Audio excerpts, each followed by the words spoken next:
Ал енді жаңадан TikTok парақша ашу үшін достар, осы жерде өздеріңіздің телефон номерлеріңіз болмаса Gmail'іңіздеріңізді тіркеп қоймаңыздар. Осы жерде кішкентай ғана мына жерде Қазақстан деген жазуды көріп тұрсыздар ғой. Осыны басамыз да, осы жерден South Korea деген таңдаймыз. Міне. Потом регистрация деген басамыз.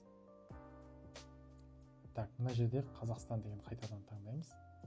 Осы жерде South Korea'ны таңдадық қой. Электронный почта деген басайық. Біз жерде почтаны таңдаймыз. Так. Бағанағы тіркеген почтамыздың атауын жазамыз.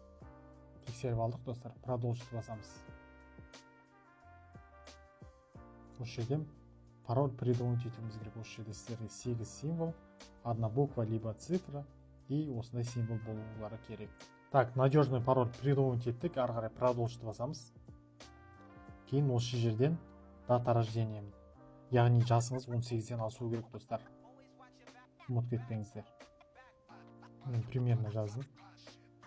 Давайте никнейм жазайық. Запретить. Пока керек емес. Никнейм жазғаннан кейін бірден TikTok сізге осылай ашылады. Яғни кез келген видеоларды ары қарай листать етіп көре берсеңіз болады. Енді тексеріп көрейік, профильге кіріп, бізде TikTok студия ашылды ма, ашылмады ма екен. Ал кеттік.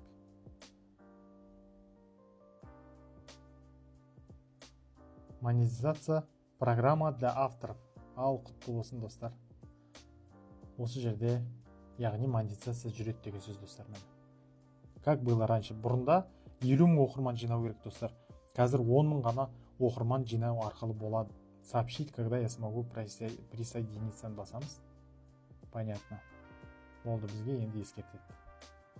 Ал құттықтап қойсаңыздар болады. Мына кейін TikTok студияны скачать етіп алсаңыз болады.